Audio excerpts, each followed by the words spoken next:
So welcome today, an hour of miracles. I guess I might speak for an hour, but I guess our life is meant to be a miracle.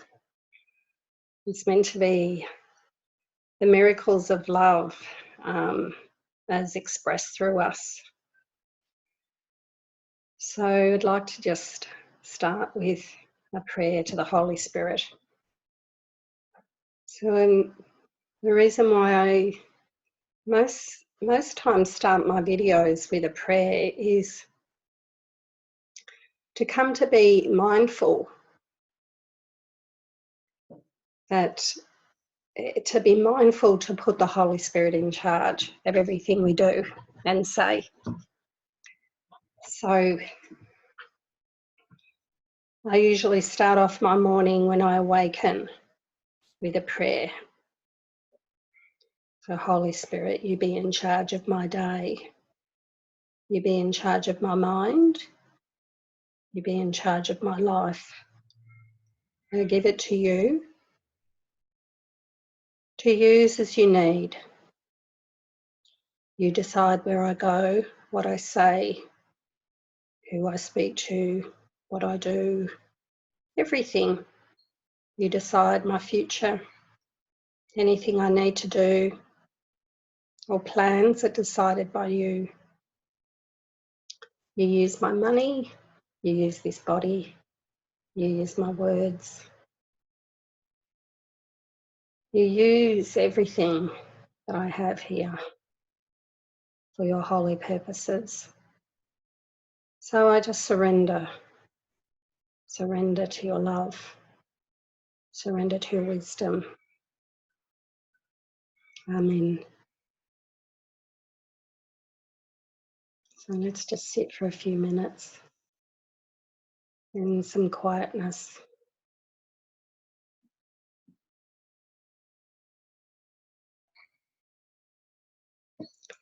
So I'm just going to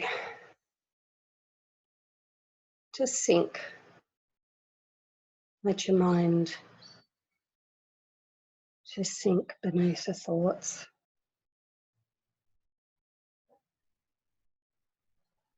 And just feel your mind dropping. Feel yourself quietening. Feel yourself going into emptiness.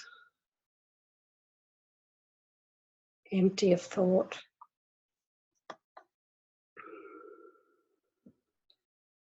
You want to come to a full surrender of what we think we need to do,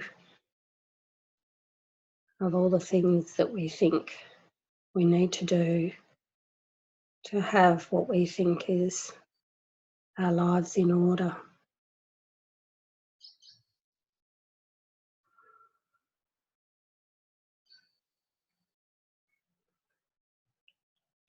We just want to give up anything that we think we need to have work out for us. We need to just give that to the Holy Spirit.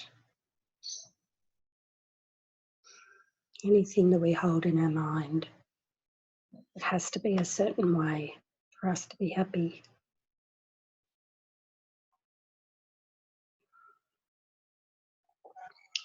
Just give that over to the Holy Spirit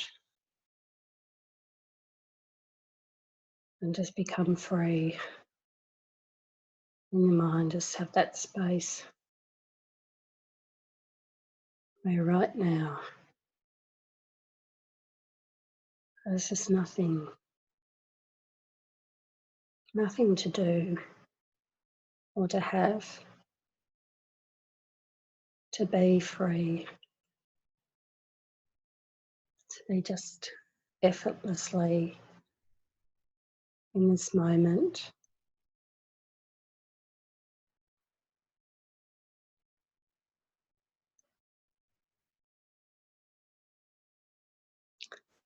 Just feel your body completely relaxing, everything just leaving.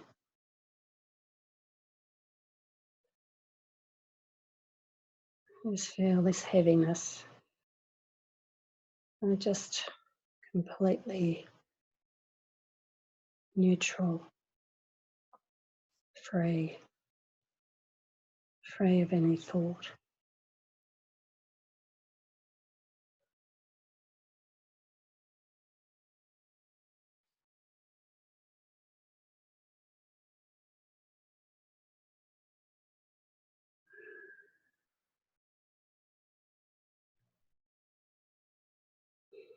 Thank you.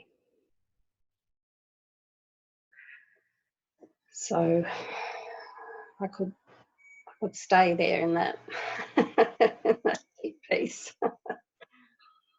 and just stay there. So what we're really trying to do is get to that state of peace and maintain that peace even while we speak.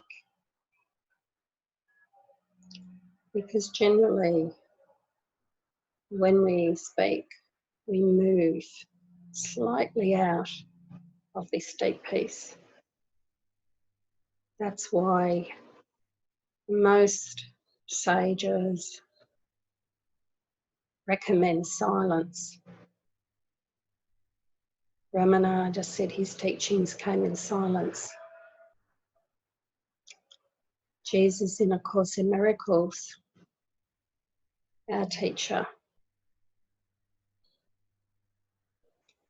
shares over and over just to come to sink beneath the thoughts of the mind and just come in silence. It says,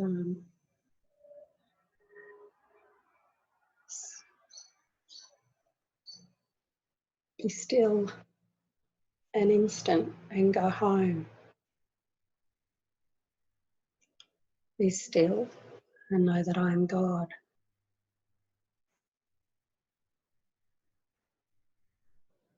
Be still.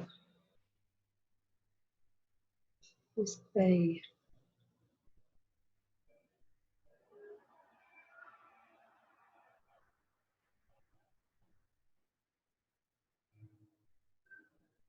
Just be.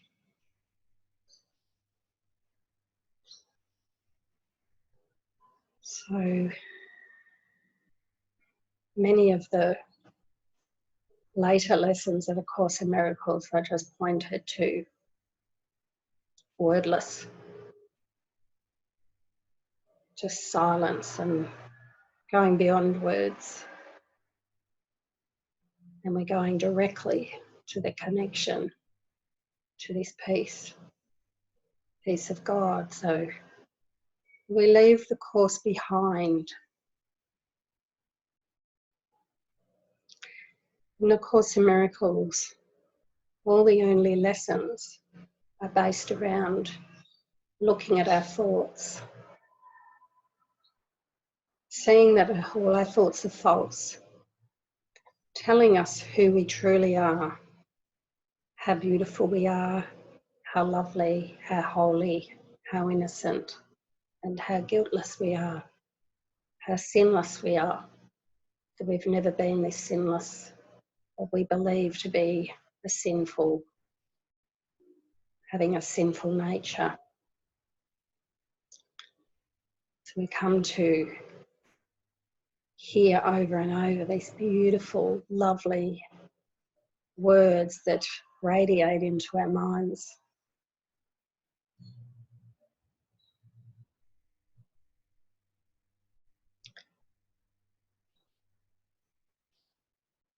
I've got a number of sections of the course that I felt guided to read, but at this moment I'd just like to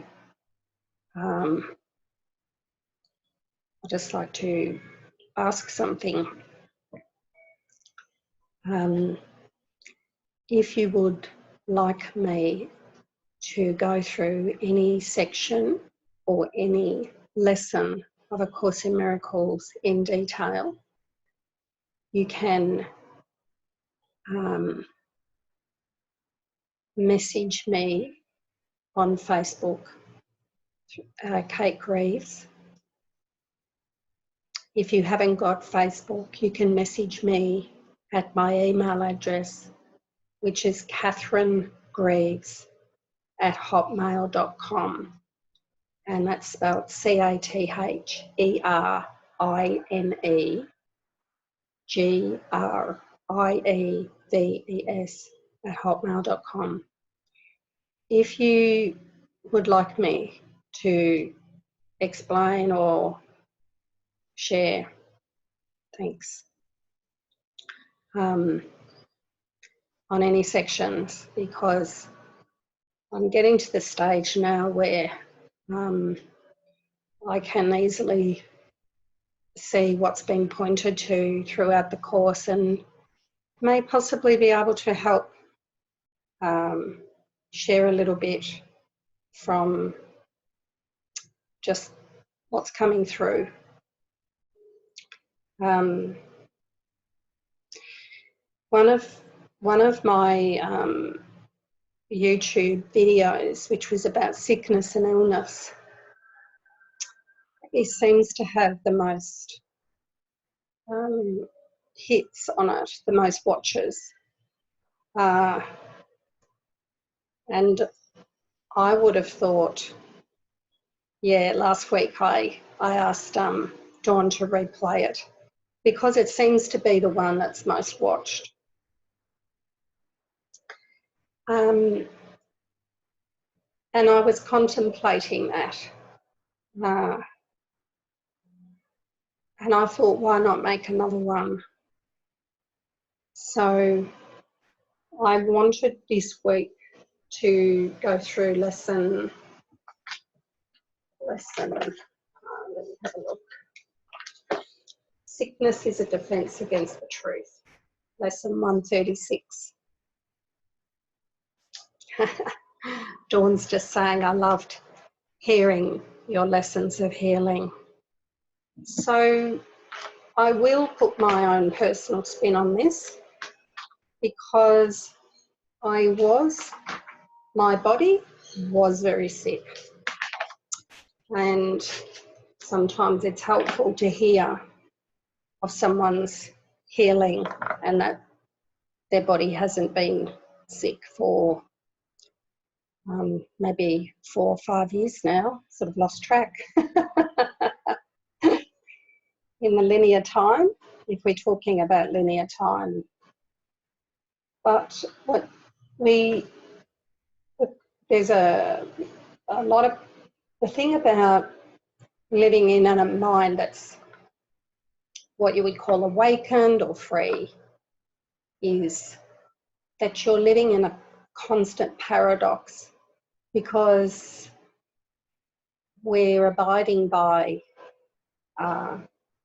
times, linear time in a world, but we're not actually experiencing that, but we're abiding by it. There's a lot of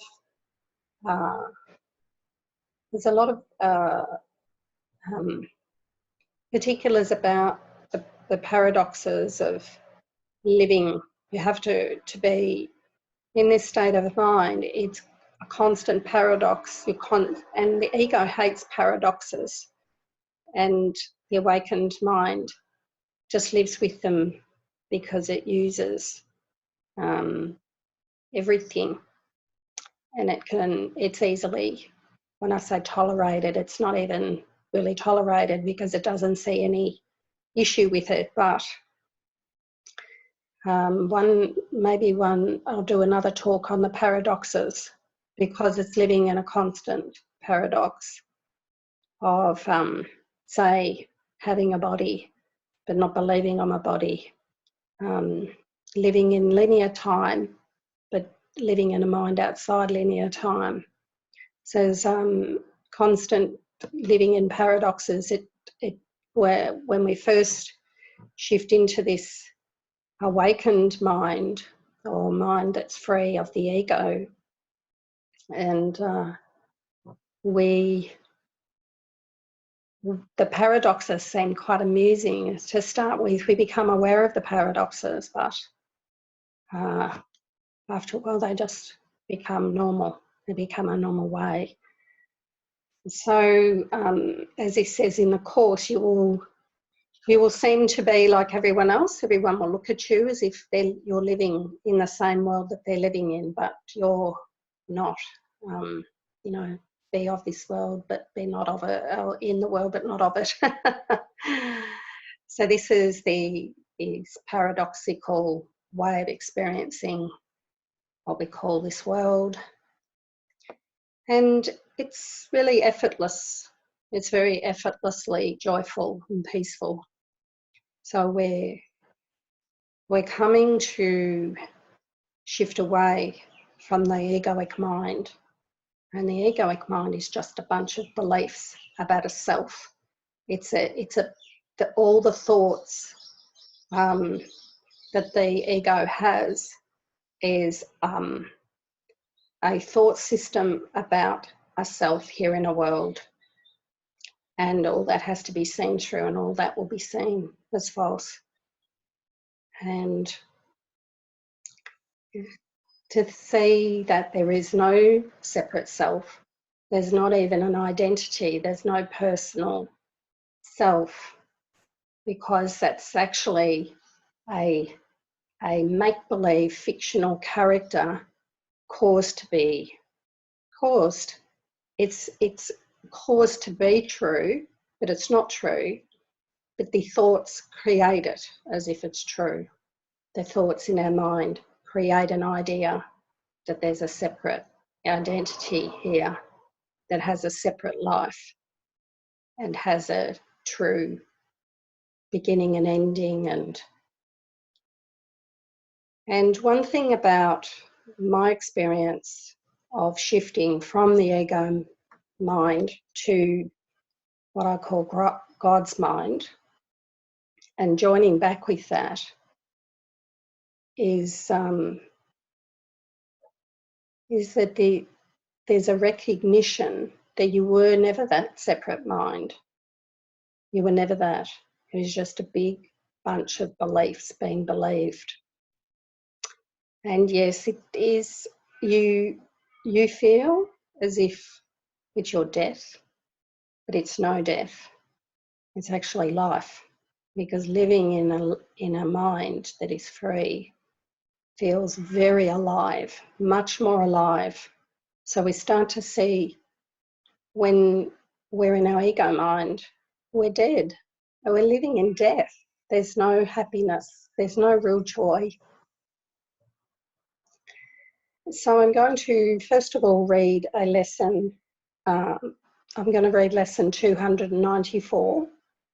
My body is a wholly neutral thing. And this is just going to line up with lesson 136. All the lessons line up with each other. But I am a son of God. And can I be another thing as well? Did God create the mortal and corruptible? What use has God's beloved Son for what must die? And yet a neutral thing does not see death, for thoughts of fear are not invested there, nor is a mockery of love bestowed upon it. Its neutrality protects it while it has a use, and afterwards, without a purpose, it is laid aside. It is not sick or old or hurt. It is but functionless, unneeded, and cast off.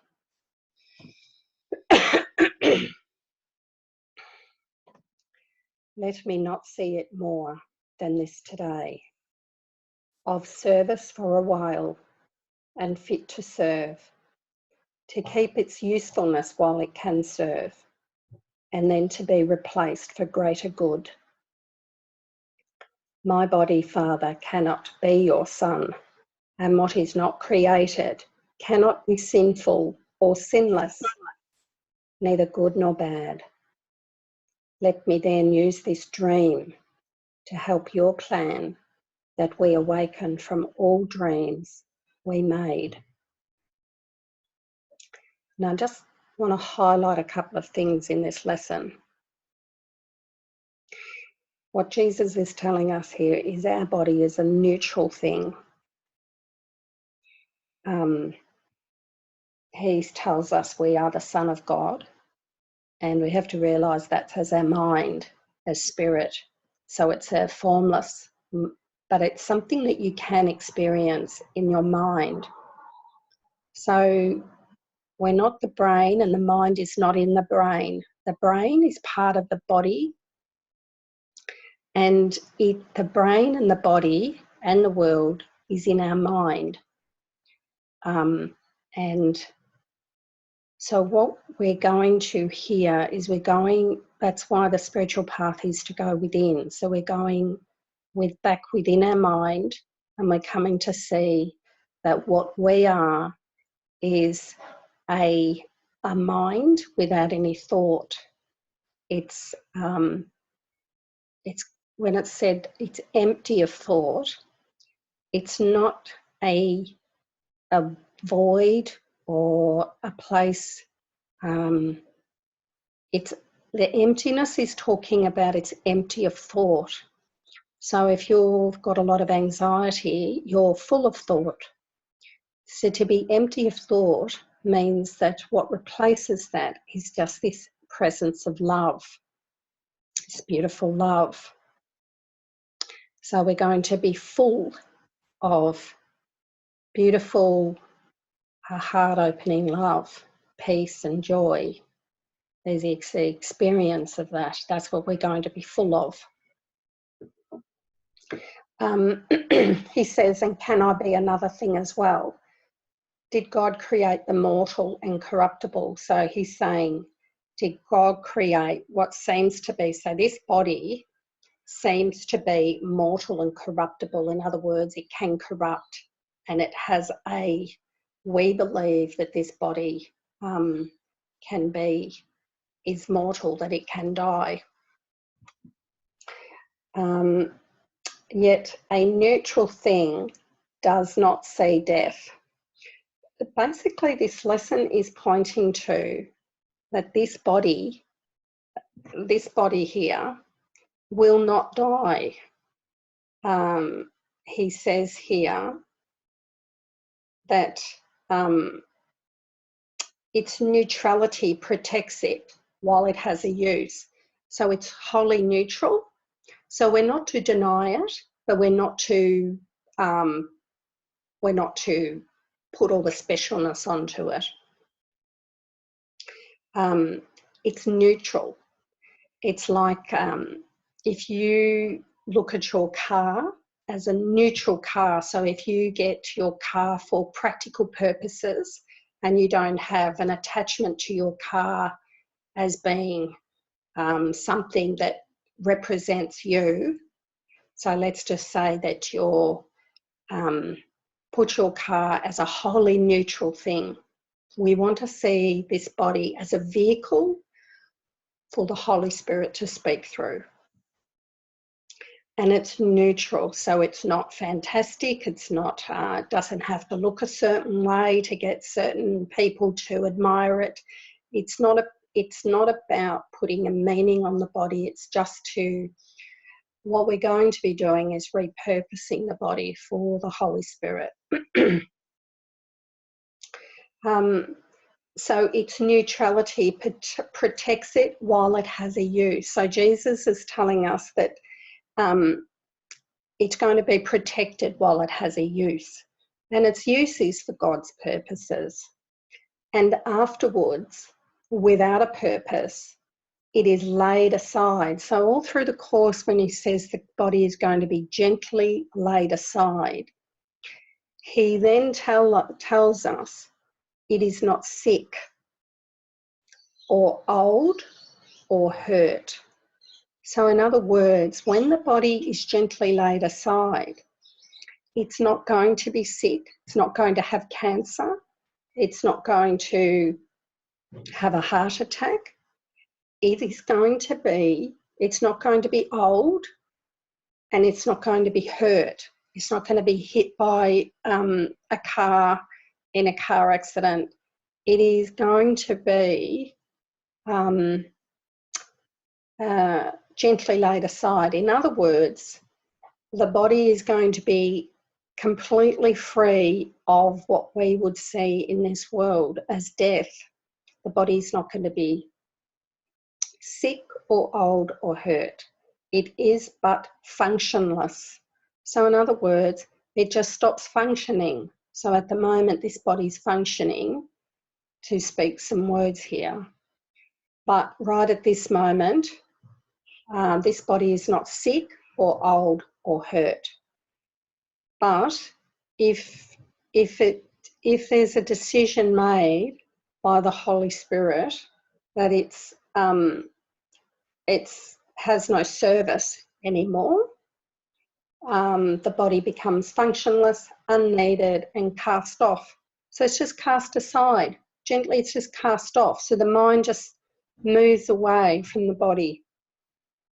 Let me not see it more than this today, of service for a while and fit to serve, to keep its usefulness while it can serve, and then to be replaced for greater good. So one of the things that I used to think when he said that the body would be gently laid aside, I used to think that you would be, say you had cancer, and you would have cancer, but you would be still at peace, and you would gently cast your body aside. But he says here, it won't be sick. So he's reclassifying how the body will be. And there's many minds that have just left their body and their body hasn't been sick or old or hurt. So Jesus is telling us that this is, the body just gets left aside. Now I'm going to go to lesson 136, sickness is a defence against the truth. I might just move my book in front of me so I can not have to look to the side. So just before I start, I'd just like to, I know I've made another video around sickness and healing.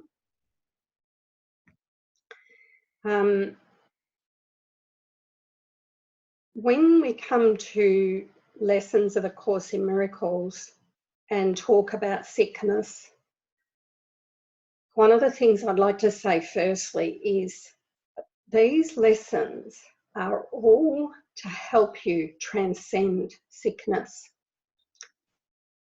Don't let the ego use these lessons to make you feel more guilty.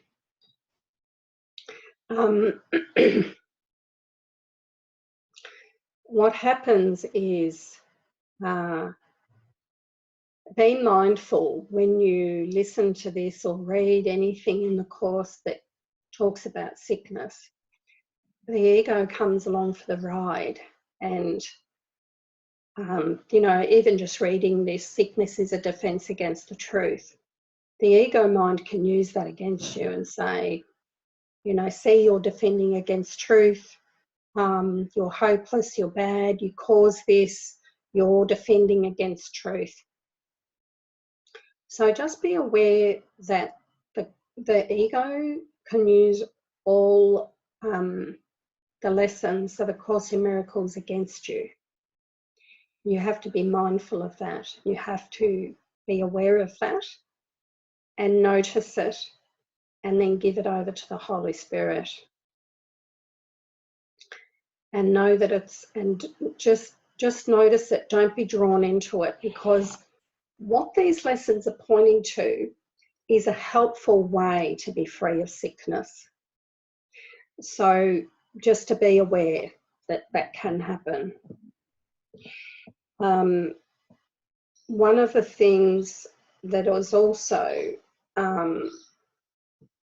going to be we need to become aware of is, say you are seem to be sick at the moment, and say you're on a disability pension or you're getting money from the government because you are sick.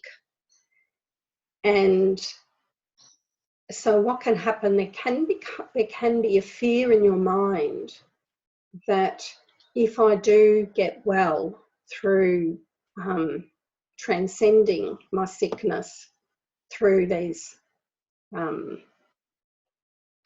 lessons, through practicing A Course in Miracles, the ego can very easily say, you'll have to go and work now, you won't be supported.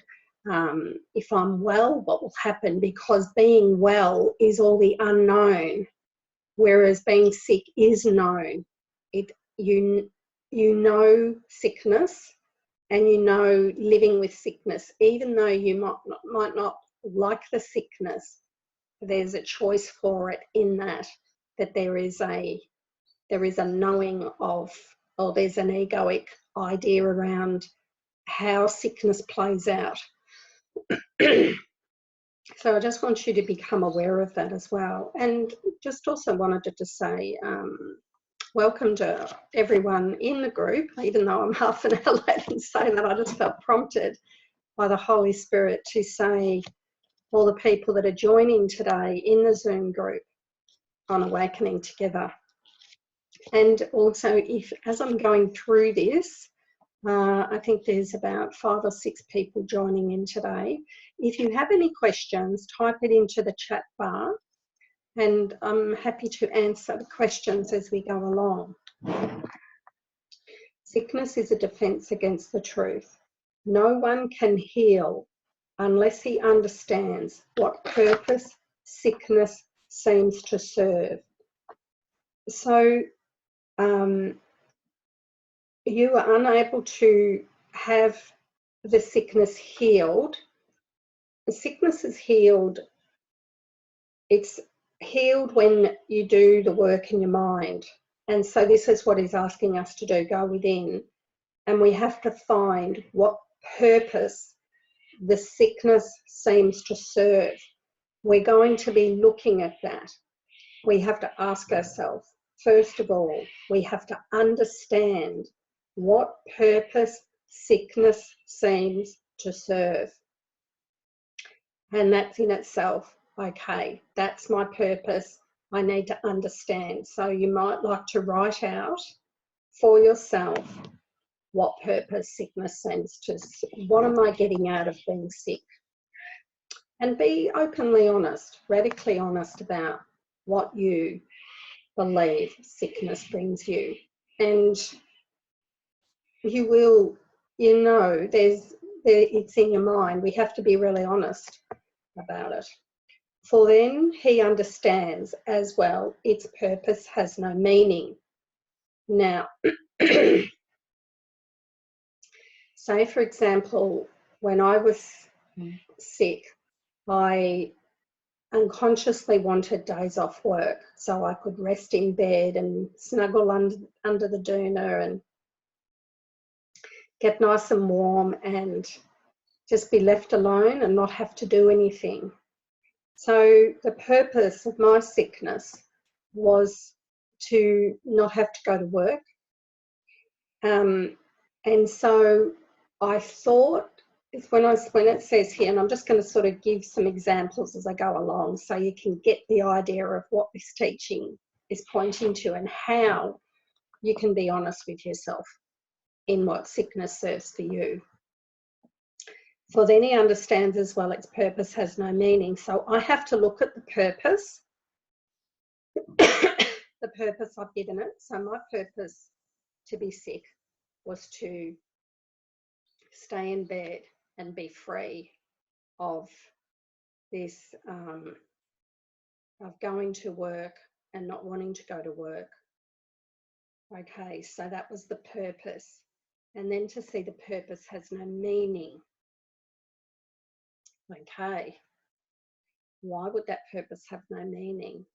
Because I am deciding for myself with the ego what and I'll give you sort of some deeper introspection that would happen through this process. So I would look at things like why am I going to that job? What is the purpose? And then I would say, okay, I would answer, I need money to pay for my mortgage or my rent and my food and my bills. And then I would say that I am making the plans for how the money comes in.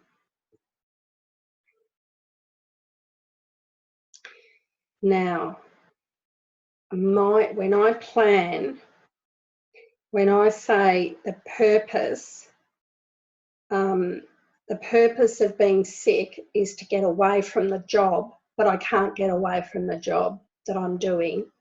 I'm taking a small, I think I'm taking a small reprieve, and that's what the sickness is for, to get away.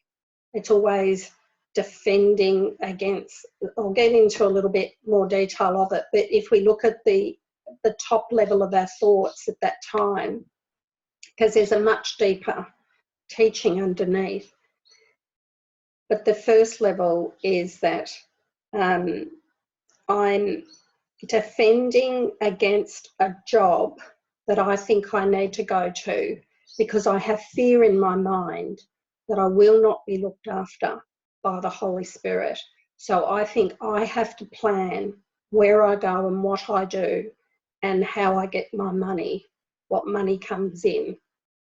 So that's the level of the ego. The ego mind, it plans ahead because it's constantly in fear that it's not going to get what it needs. So the reason why he says here, for then he understands as well its purpose has no meaning, we're going back to see that to be sick, to be free of something, so the ego tells us we have to do things that we don't want to do, we don't feel to do, to get these things because we don't trust the Holy Spirit to provide. And it is the development of trust is very gentle because I'm just going to deviate a little bit here about sort of talking into the trust side of things, but that's where we're coming to. So, but let's move on. Being causeless and without a meaningful intent of any kind, it cannot be at all. When this is seen, healing is automatic.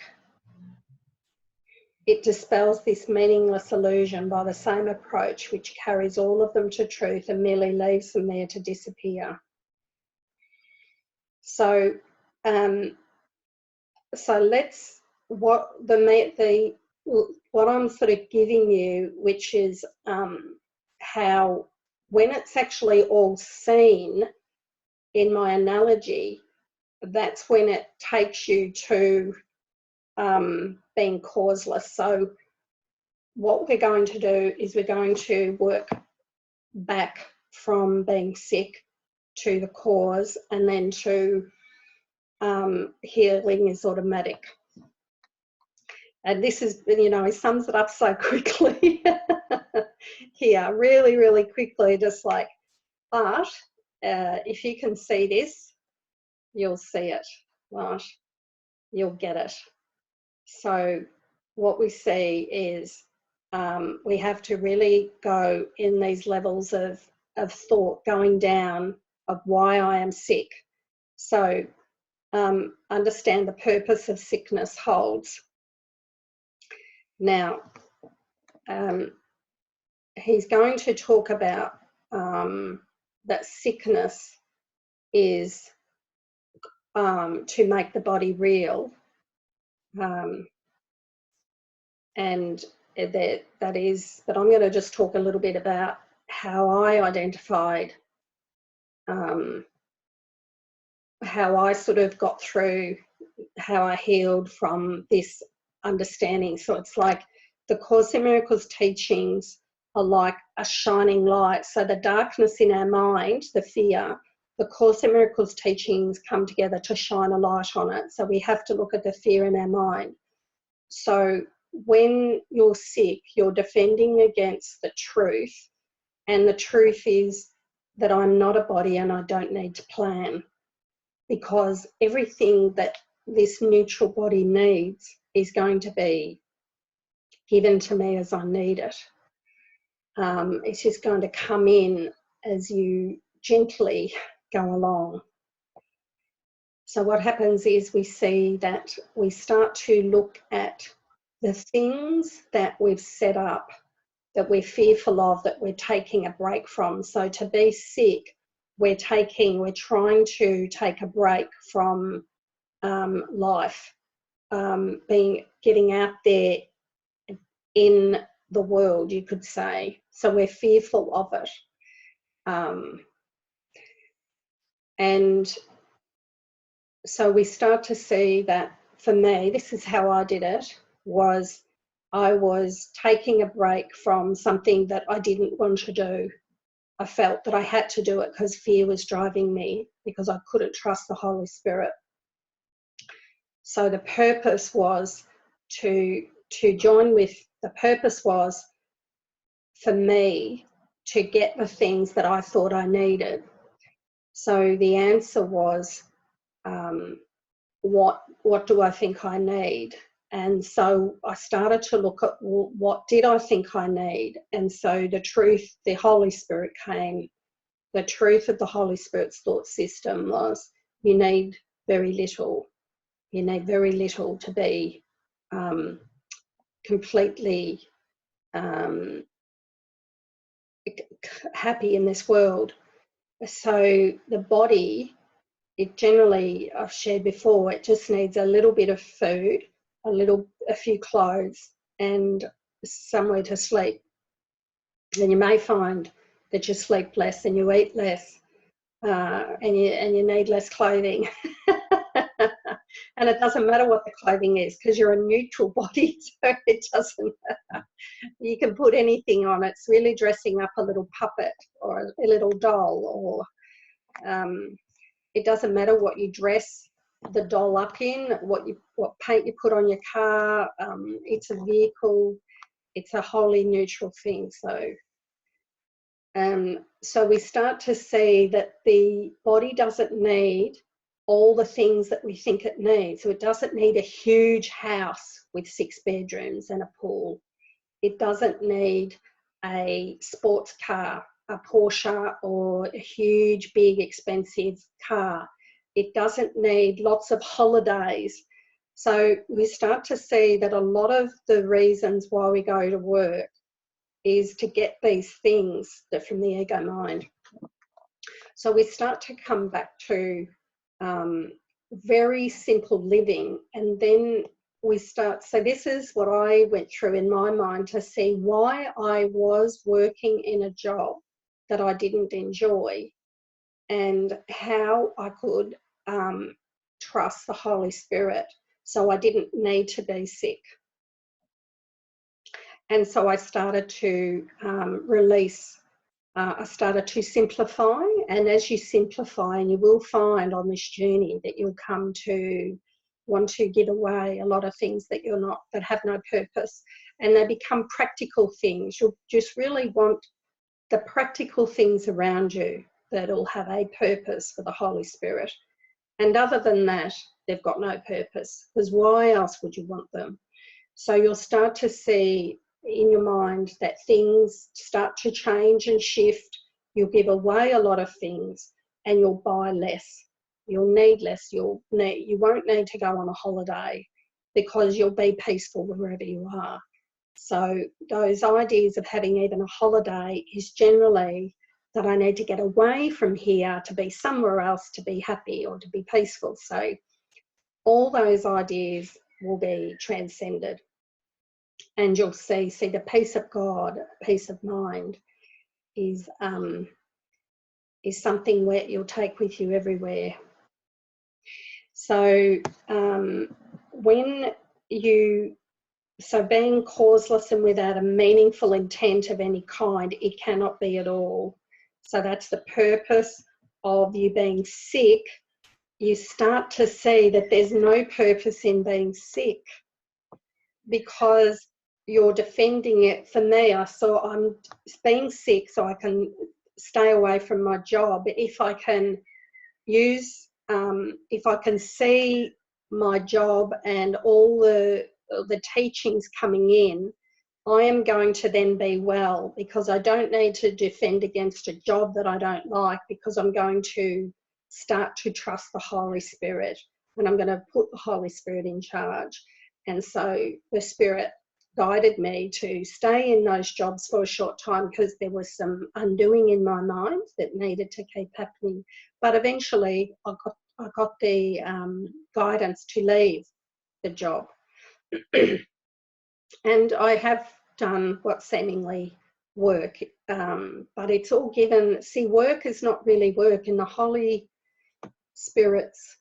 When you're in the Holy Spirit's guide, in the mind, you're guided to go places, and it might look like work, but your mind won't be deeming it as work.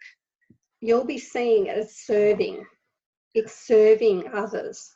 So when you go to, even if you're working at the moment, repurpose it to be selfless service. So you're just in service to God, to your brother.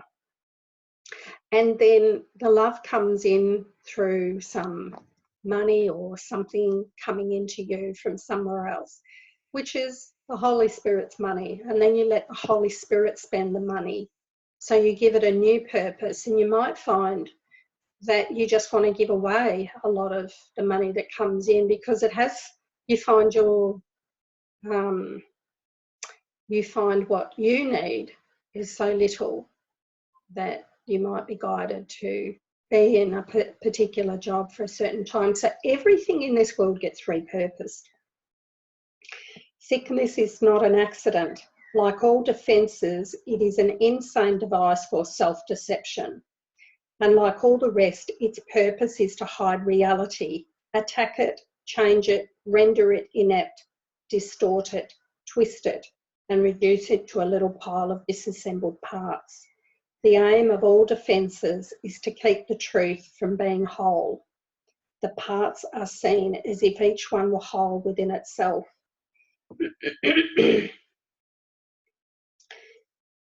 So its purpose is to hide reality.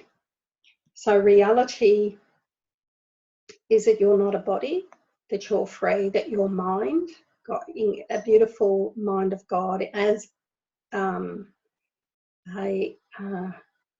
mind of love. So that's reality. So when you're choosing sickness, and you are choosing it, this is one of the things that we have to, and this is the way out. It's not to feel guilty that I'm choosing sickness. We have to see, this is the first step in, is that I'm choosing to be sick, and to look at it, to look at why. Now, as I said at the start, don't let the ego come in and change the purpose of seeing why you're choosing it. We're choosing it so that the Holy Spirit can lead us out of having any sickness, because in reality, it's impossible to be sick. It's actually impossible for you to ever be sick. It's for you to be sick, you're in a state that really has no reality, but it can feel very real to you because you're choosing it. But in truth, love, it's like, can pure love be sick? Because that's what you are, pure love. Pure love can't be sick. I'm unable to see sickness in anyone, because even though they might tell me, it's just impossible to believe in sickness, because my mind's been washed out of any idea that anything can be sick, because there's only love, and love can't be sick. So when I see anyone, they are love, they're just divine, they're the divine, whole, beautiful self with a couple of letters. So there's defences are not unintentional, nor are they made without awareness. They are secret magic wands you wave when truth appears to threaten what you would believe. So sickness is a defense, and then so you might, sometimes you can defend yourself with words. So you defend your separate self with words. As he says, defenselessness is where my safety lies. So we're always saying that defending yourself to be sick. So, you know, you might not want to go to a party or something where people invite you to, so you get sick. So it's a defense. So you say, oh, I can't go, I'm sick. So it's a defense.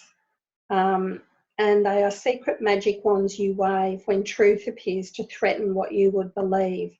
They seem to be unconscious, but because of the rapidity with which you choose to use them. So you don't see your part in choosing sickness. It's so rapid. It's so rapidly done in your mind. You might have a thought.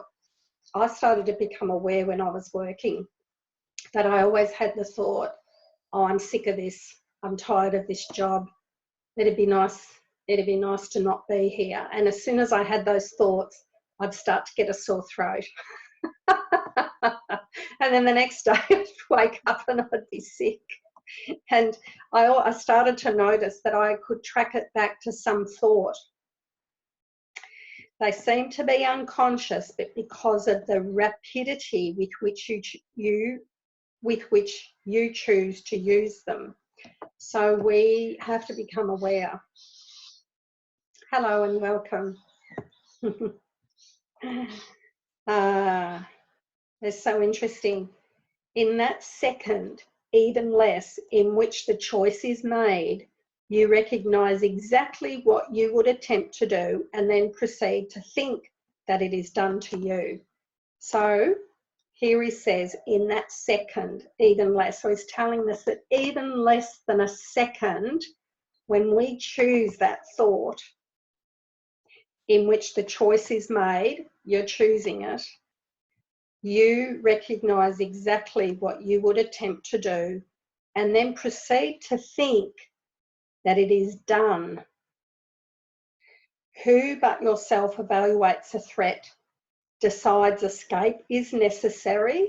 See, I was talking about, you know, I didn't like my job and that escape is necessary. I want to put this lesson into a real context of how I did it, so you can get an understanding, and it's not just you just don't read this lesson and go, I don't understand it, it doesn't make sense. How can I be choosing sickness? Hi, Regina. So who but yourself evaluates a threat? So I evaluated a threat. The job was threatening me, so I'm evaluating a threat. Decides escape is necessary, right? My escape is to get sick so I can stay in bed, and sets up a series of defences to reduce the threat which has been judged as real. You see? So the threat was my job. I didn't like it. It was annoying. People at work were annoying. So I judged that threat as real to me, where this is all in the ego. And so I set up a defence, a series of defences. So I think when I get sick that the sickness happened to me. Oh, the next day I just got sick. It just happened to me. Oh, look, I'm really sorry, but I have the flu. I can't come into work. When you really break it down and see, I have chosen this.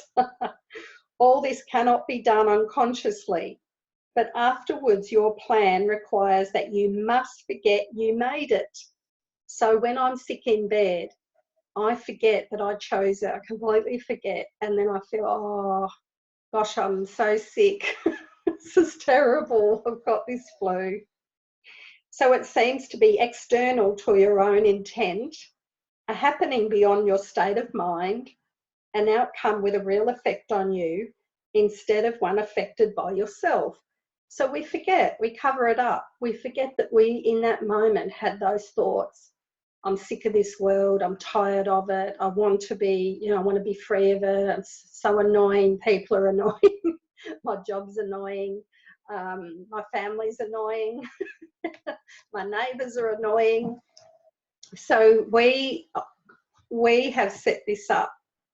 It is this quick forgetting of the part you play in making your reality, which makes defences seem to go beyond your own control.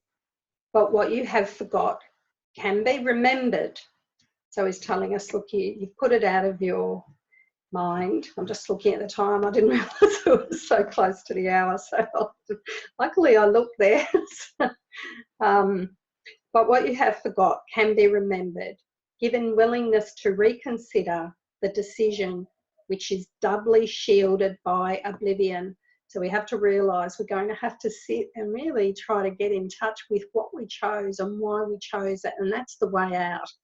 So this lesson's not about making you feel guilty about your decision. It's about looking at your decision that you made and getting it up into your awareness and becoming free of it through the lessons of A Course in Miracles. They're going to help you become free of it. So your not remembering is but the sign that this decision still remains in force as far as your desires are concerned. So your desire is to be sick, to escape from something that you believe is real. I better finish up here. So I might continue on with that next week. I'll see what my guidance is. But so just remember, this is about bringing in we're feeling very prompted to share that the Course in Miracles lessons are the light that shines away this and helps you go beyond sickness. So you don't do it on your own. This is about shining it away. So thanks for having me again today. I love you, I bless you, and I honour you. And thank you again for joining in the One Mind, coming to truth. And blessings, and have a wonderful day. Okay, bye-bye.